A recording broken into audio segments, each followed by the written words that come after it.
Bismillahirrahmanirrahim. Assalamualaikum warahmatullahi wabarakatuh. Waalaikumsalam warahmatullahi wabarakatuh. Alhamdulillah wassalatu wassalamu ala Rasulillah la haula wala quwata illa billah. Allahumma shalli ala Muhammad wa ala ali Muhammad. Baiklah, anak-anak sekalian, untuk memulai pembelajaran kita pagi hari ini, alangkah baiknya mari bersama-sama kita buka dengan membaca doa. Berdoa masing-masing mulai.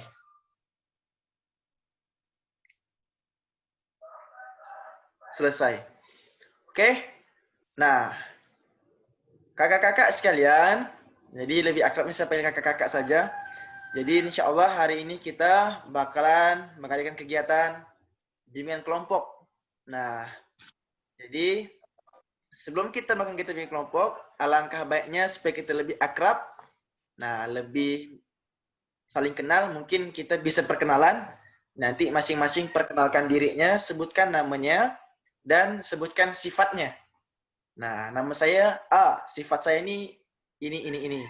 Oke, paham ya? Paham. Oke, sebelum itu saya mau tanya kabar dulu. Gimana kabarnya hari ini? Alhamdulillah baik, Pak. Alhamdulillah. Sehat semuanya ya? Alhamdulillah sehat. Oke, lanjut. Silakan kakak yang kerudung coklat atau krim untuk perkenalkan namanya. Nanti gantian. Yang Ya. saya ke Pak. Ya, silakan. Kenalkan, nama saya Dia Kartika Sari. Sifat saya pemalu. Lanjut. Pakai hidung hitam. Hidung hitam pakai kacamata. Bismillahirrahmanirrahim. Perkenalkan, nama saya Aisyah Maulida. Sifat saya suka nak marah. Oke, lanjut. Kakak yang kudungnya merah bunga-bunga. Bismillahirrahmanirrahim. Assalamualaikum warahmatullahi wabarakatuh. Waalaikumsalam warahmatullahi wabarakatuh. Perkenalkan, nama saya Citra Liliani. Sifat saya belak-belakan dan tak pandai diam. Oke, kayak cacing kena abu ya. Oke, lanjut kakak yang terakhir. Kakak dulu coklatnya. Bismillahirrahmanirrahim. Assalamualaikum warahmatullahi wabarakatuh. Warahmatullahi wabarakatuh. Perkenalkan, nama saya Siti Uswatuna Sana, sifat saya pendiam. Terima kasih. Oke. Sip, semudah perkenalan. Nah, mungkin teman-teman sebagian udah kenal sama Bapak. Ada juga sebagian belum kenal. Nah, Bapak akrabnya dipanggil Pak Boy. Ya, Pak Boy ya, bukan Fuck Boy, tapi Pak Boy. Lengkapnya Pak Boy Yatama. Jadi Bapak sekarang guru baru di sekolah kalian. Nah, hari ini kita akan mempelajari tentang BK kelompok atau bimbingan konseling kelompok. Nah, sebelumnya ada yang tahu enggak BK kelompok itu apa? Nggak tahu, Pak. Tahu. Tidak tahu. Bapak coba share screen ya untuk menjelaskan materi ini. Nah, jadi apa itu bimbingan kelompok? Nah, bimbingan kelompok itu adalah pemberian bantuan kepada peserta didik atau konseli, nah atau murid melalui kelompok-kelompok kecil yang terdiri dari 2 sampai 10 orang dengan maksud untuk mencegah masalah, pemeliharaan nilai atau pengembangan keterampilan hidup yang dibutuhkan.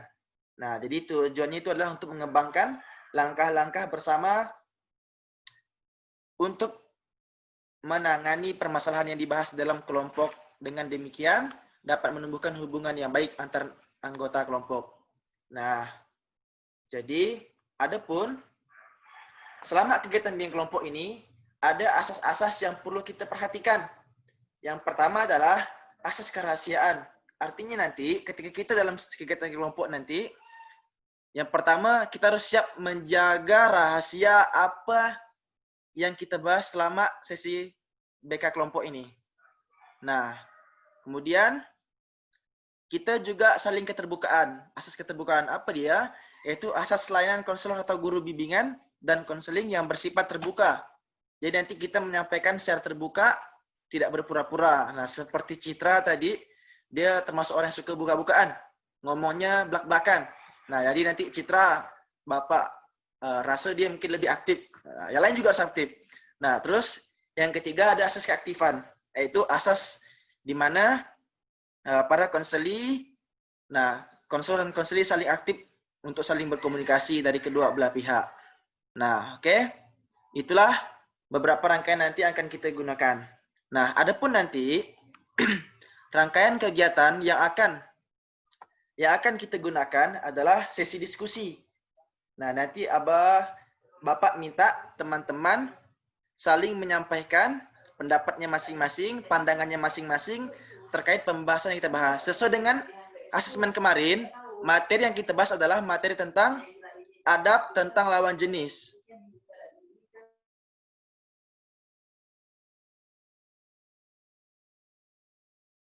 Materi yang kita akan bahas adalah sesuai dengan hasil asesmen teman-teman adik-adik kemarin, kita membahas tentang bagaimana adab pergaulan dengan teman-teman yang lawan jenis.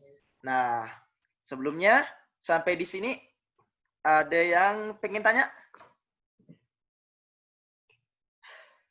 Nggak ada, Pak. Ada. Lanjut ya. Nah, jadi adab itu adalah suatu tata krama atau kesopanan ya, atau akhlak kita ada di masyarakat. Nah, maka banyak sekali adab baik dari segi budaya, segi norma maupun segi agama. Nah, dari setiap segi budaya mungkin berbeda-beda. Ada budaya yang membolehkan kita untuk berdua-duaan dengan yang lawan jenis. Ada juga budaya yang melarang kita untuk berdua-duaan dengan teman lawan jenis. Nah, ada budaya yang membolehkan pergi bawa anak perempuan jalan malam-malam. Ada juga yang melarang. Nah, maka ini tergantung budaya yang ada di daerah masing-masing. Tapi menurut agama, nah, bagaimana pergaulan tentang bersama teman lawan jenis itu harus diatur dalam agama Islam khususnya.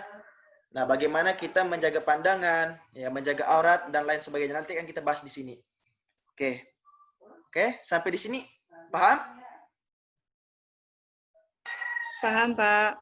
Nah, Paham, Pak.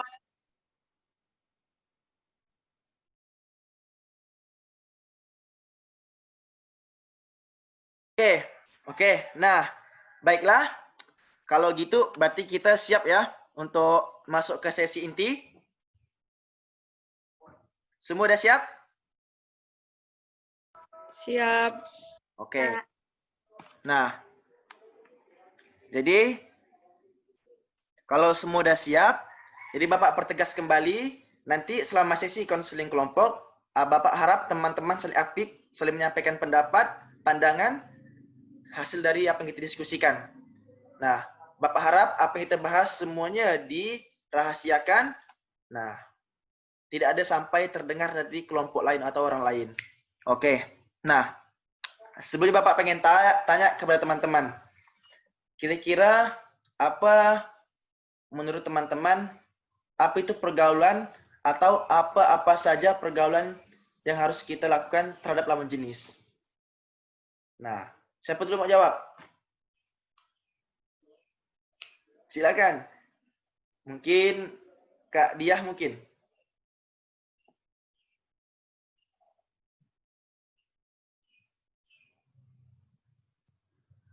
Silakan Kak Diah. Kira-kira apa yang Kak Diah ketahui tentang bagaimana kita itu bergaul sama lawan jenis? Menurut Kak Diah? Menurut saya pergaulan dengan lawan jenis itu seperti kita tidak boleh yang namanya berdua-duaan dan menundukkan pandangan, dan juga tidak omongannya dibuat-buat gitu, kayak mendesak misalnya kan, ditanya lagi apa, terus jawabnya lagi duduk gitu kan, ngomong itu pakai desa-desahan gitu. Oke, siap. Terima kasih. Mungkin Kak Aisyah mau menambahkan? Silakan. Ya Pak, saya mau nambahkan sedikit. Nah, Tadi apa pertanyaannya? ada enggak kira-kira pengalaman Kak Aisyah atau menurut Kak Aisyah bagaimana kita itu berteman dengan lawan jenis? Mungkin ada pengalaman. Nah, Kalau menurut saya, kalau semisalnya nggak ada kepentingan gitu, jadi kepentingan nggak perlu. Tapi misalkan ada kepentingan seperti kita mengajukan tugas ataupun dan lain sebagainya, itu boleh. Cuman cari tempat yang sekiranya ramai orang. Nggak harus yang berdua-berdua benar di tempat yang sepi, nggak. Gitu aja menurut saya, Pak. oke. Terima kasih. Nah, gimana? Kak Citra mungkin mau nambahkan sedikit? Mungkin ada pengalaman yang menarik dari Kak Citra? Silakan. Kalau menurut saya, berteman sama lawan jenis tuh boleh, asal nggak melewati batas, sewajarnya aja. Misalnya nggak pegang-pegangan, nggak gimana ya, nggak merendahkan kawan kita yang perempuan gitu. Kayak gitu sih. Oke. Siap, terima kasih. Yang terakhir Kak Atun. Ini Kak Atun nanti melengkapi sepertinya ini. Gimana Kak Atun? Baik, bismillahirrahmanirrahim. Saya sedikit menambahkan, betul kata teman-teman tadi, kita bukan kayak menarik kesimpulan ya, sedikit menarik kesimpulan dari semua teman-teman, karena sejauh ini pengalaman saya berteman dengan laki-laki, teman saya lebih banyak laki-laki daripada perempuan, karena kalau menurut saya berteman dengan laki-laki itu lebih enak, pola pikir mereka itu lebih berbeda dengan berteman dengan perempuan. Kalau perempuan itu kan bawa perasaan kan, jadi kalau temenan sama perempuan dikit-dikit kaitkan sama perasaan gitu. Kalau sama cowok tuh kita berteman tuh mereka tuh membawa dengan berpikir. Jadi kita yang perempuan pun jadi kayak kita yang jarang berpikir jadi kayak pikiran kita tuh main kalau kita berteman sama laki-laki gitu. Terus kalau batasan-batasannya pasti punya kan batasan-batasan dalam berteman dari perempuan sama laki-laki. Selagi tidak melewati batas, betul kata Citra tadi, itu kalau menurut saya sah-sah saja. Apalagi kalau misalkan dalam pertemanan itu saling membutuhkan, misalnya kayak gini. Seseorang punya hobi jalan-jalan, terus dia di lingkungannya itu yang mau pergi jalan-jalan, teman-temannya banyak cowok ikut, otomatis boleh dong boncengan. Kalau dalam agama saya kurang memahami dalam konteks kayak gitu, tapi dalam konteks itu kita saling membutuhkan. Kondisinya perjalanannya jauh dan saling membutuhkan. Jadi otomatis kita boleh dalam konteks kayak gitu kita boleh berboncengan dengan cowok. Jadi kalau untuk hal-hal yang lebih dari itu, kalau misalkan udah kayak pacaran, dalam konteks pacaran itu saya belum pernah mengalami hal kayak gitu sih. Terima kasih. Siap, terima kasih Kak Atun. Oke, jadi teman-teman, kakak sudah menyampaikan apa pengalamannya. Nah, jadi betul kata teman-teman, kata kakak semuanya, kalau berteman dengan lawan jenis itu ada batasan-batasan yang harus kita jaga. Nah, jadi Bapak mau nampilkan sedikit video, silakan ditonton. Nanti Bapak minta tanggapan dari masing-masing kalian. Bagaimana tanggapan kalian terhadap video ini? Nah, Bapak share screen ya.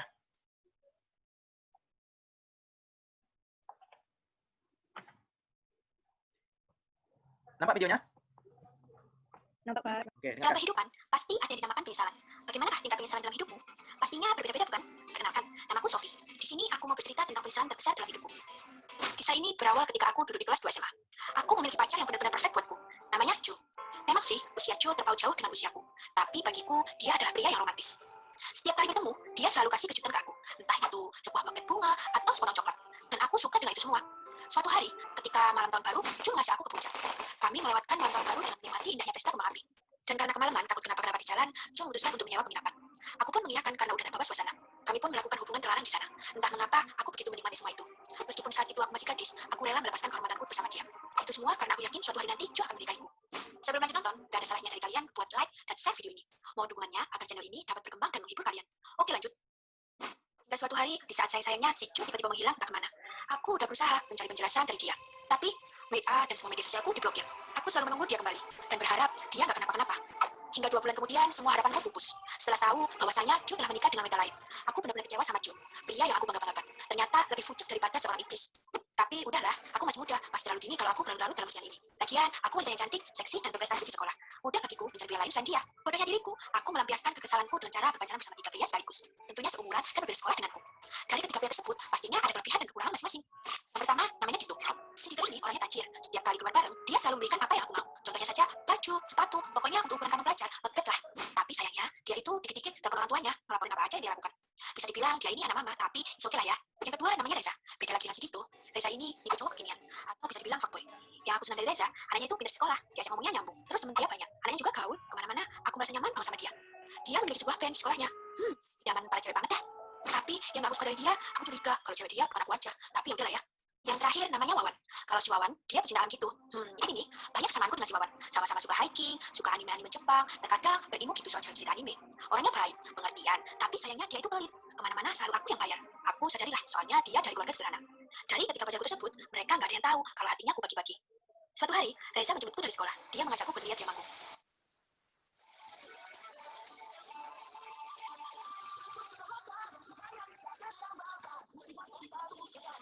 Pertama kali dia manggung, wih keren banget. Aku benar-benar terpukau lihat aksi dia memainkan gitar. Hingga acara selesai, kita berdua langsung cabut ke kos si Reza. Dia janji mau ngantar aku pulang, tapi mampir mandi dulu di kos-kosan. Saat itu, kita hanya berdua dalam kos-kosan. Si Reza mulai berani mengejutku. Suasana mulai panas, dan akhirnya imanku goyang. Kami melakukan itu, sungguh dosa yang teramat sangat besar. Beberapa hari kemudian, aku melakukan itu lagi, tapi bukan dengan Reza, melainkan dengan si Dito. Kebetulan rumahnya kosong. Dengan nafsu yang memuncak, kami melakukannya di kamar Dito. Dan yang terakhir, saat asiknya muncak, aku dibisiki oleh setan.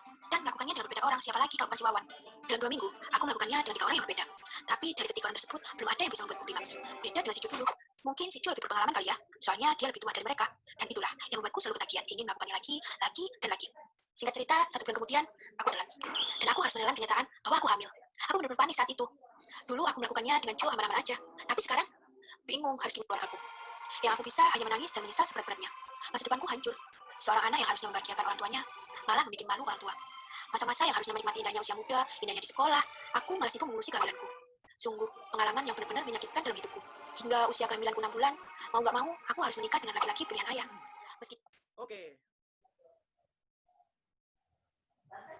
Oke, nah, jadi kita nonton video tadi cukup jelas videonya.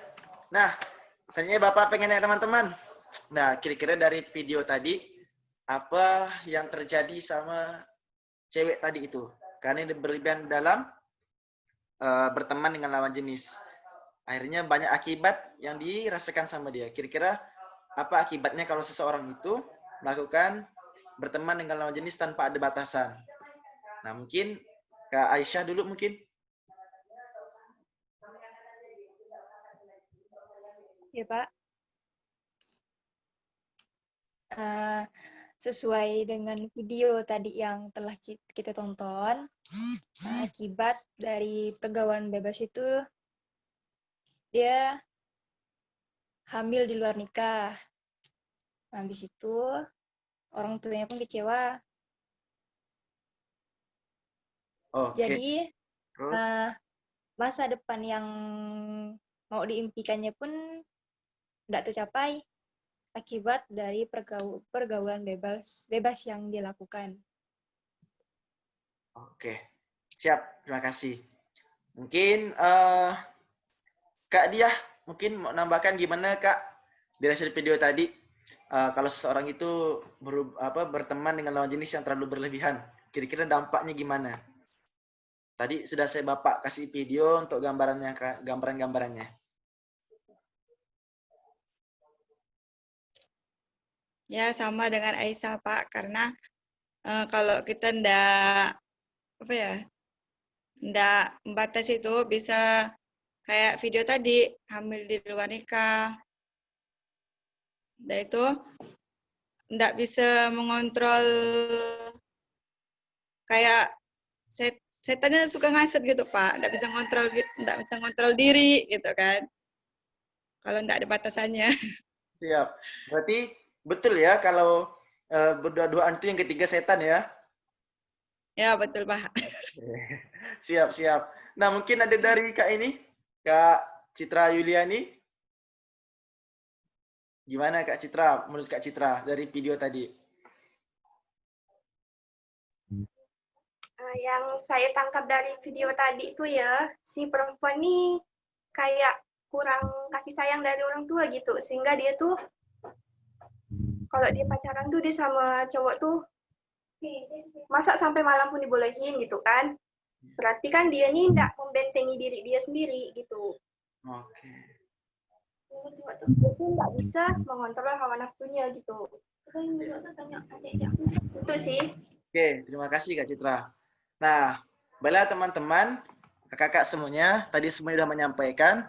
Nah, yang terakhir nih, kira-kira kalau seandainya itu terjadi di keluarga kita atau teman kita yang seperti itu, atau bahkan mungkin ya jangan sampai terjadi dalam diri kita lah ya. Nah, katakanlah mungkin kita punya teman seperti itu, kira-kira apa solusi yang akan kita berikan ke mereka? Nah, mungkin Kak Siti Suwatun bisa memberikan gambaran pendapatnya. Bismillahirrahmanirrahim. Jadi, kalau menurut kesimpulan yang saya ambil dari video itu, dampak dari pergaulan bebas itu adalah seks bebas. Jadi, rumusnya kayak gini, rumus terjadinya seks bebas apabila kita berteman dengan lawan jenis tanpa batasan ditambah nafsu, maka akan terjadinya seks bebas. Walaupun beberapa faktor yang mempengaruhi itu banyak, selain dari lingkungan juga bisa terjadi seks bebas, terus juga keluarga juga bisa, pendidikan juga bisa. Tapi kalau orang yang sudah memasuki dunia berpacaran, itu potensi untuk melakukan seks bebas itu lebih banyak, lebih besar daripada orang yang hanya berteman biasa. Karena kalau udah pacaran itu kan udah punya, istilahnya udah punya satu tingkat statusnya tuh. Nah, tapi itu belum tentu statusnya itu sah secara agama, secara negara. Tetapi kalau orang yang udah berpacaran itu menganggap dirinya itu udah ya sah-sah aja. Ada orang yang berpacaran berpikiran kayak gitu. Nah, terus juga dari keluarga juga, dari orang tua, pengawasan orang tua itu sangat luar biasa sih. Kalau misalkan dia orang tuanya yang kayak terserah lah anak aku mau pacaran aja. Nah, kayak gitu juga berpotensi juga lebih besar. Siap. Itu aja sih. Jadi Tapi kalau gimana Kak misalkan itu terjadi di lingkungan saya, solusinya? kalau itu terjadi di lingkungan, Iya, iya. iya. Kalau itu terjadi di lingkungan saya, mungkin gimana ya? Kalau misalkan kebanyakan sih kalau karena lingkungan juga ya. Kalau itu terjadi di lingkungan biasanya langsung dinikahkan. Tapi kalau kayak gitu kan kayak mohon maaf nih kalau ngomong itu anaknya itu kan kita nggak tahu tuh anak siapa. Iya. Itu kita nggak tahu karena sekali berhubungan dalam 2 minggu udah sampai 3 kali sama cowok yang berbeda gitu. Jadi kalau yang kayak gitu kebanyakan kalau orang dinikahkan, kalau saya sih kalau nggak tahu juga sih menarik kesimpulannya kayak gimana. Oke. Siap. Soalnya bingung juga. Oke. Terima kasih. Oke. Jadi yang Bapak pengen tanyakan itu bukan dari hal video saja, tapi Bapak pengen tanya itu adalah gimana solusi dari teman-teman kalau punya teman di lingkungannya yang bergaul terlalu berlebihan dengan teman lawan jenisnya. Apa yang teman-teman akan berikan sama dia? Nah, itu yang pengen Bapak tanyakan sebagai penutup kita hari ini nanti. Nah, mungkin Kak Isyah.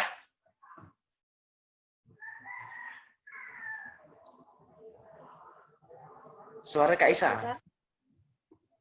Silakan, Ya. Kak. Apa tadi, Pak? Oke. Tadi kan dari video itu ternyata karena berteman dengan lawan jenis yang tidak ada batas, akhirnya sampailah pada tahap hamil gitu kan. Nah, yang pengen Bapak tanyain adalah gimana menurut Kak Aisyah solusi yang akan Kak Aisyah berikan kepada teman Kak Aisyah yang berteman dengan lawan jenis terlalu berlebihan.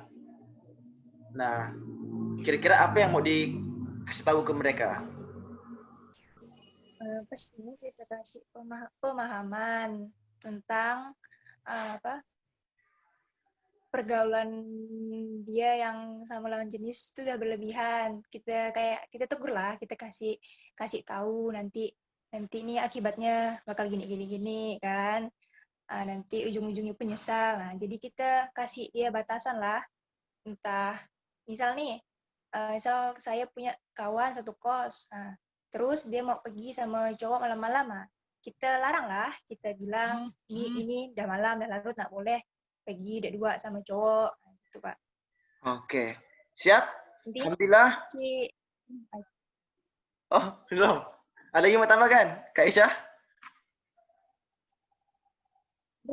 udah Pak. Oke, udah. Yang lain Pak nambahkan. Oke, siap. Terima kasih kepada teman-teman. Jadi Bapak simpulkan bahwa memang berteman dengan lawan jenis itu ada batas-batasannya. Di antaranya dalam agama Islam itu kita diajarkan untuk menjaga pandangan yang pertama. Nah, karena mata inilah sumber dari sebagian maksiat. Dari mata turun ke hati, dari hati turun ke kemaluan. Nah, makanya dalam Al-Quran dijelaskan kalau kita laki-laki menjaga pandangan dari perempuan, begitu juga sebaliknya. Yang kedua, kita juga menjaga aurat. Jangan sampai aurat kita dipandang sama orang lawan jenis kita, sehingga menimbulkan rasa nafsu, syahwat. Yang ketiga, jangan berdua-duaan kalau mau berteman. Karena yang ketiganya setan, tadi kata Kak Diah itu. Nah, yang keempat, kalau bisa jangan bercampur baur yang terlalu dekat-dekatan. Karena kita tidak tahu bagaimana perasaan dengan teman lawan jenis kita. Nah, jadi itu. Jadi, hari ini teman-teman sudah dapat solusinya gimana cara kita beradaptasi, beradab, dan berteman dengan teman yang lawan jenis. Oke lah? Mungkin sampai di sini ada yang mau ditanyakan sebelum kita tutup? Oke? Nggak ada Pak. Oke. Tidak ada Pak. Alhamdulillah. Kalau memang tidak ada, berarti kita tutup saja pertemuan. Jadi sudah mencapai jam 30 menit kesepakatan. Maka kita tutup dengan melepaskan membaca doa dengan baca hamdalah. Alhamdulillahirabbil alamin. Nah, jadi sebelum kita tutup, Bapak pengen tanya dulu nih. Alhamdulillahirabbil alamin. Bapak mau tanya ke teman-teman. Nah, gimana pesan-kesannya mengikuti kegiatan bimbingan kelompok ini? Nah, sekilas saja pesan-kesannya. Mungkin dari Kak Aisyah.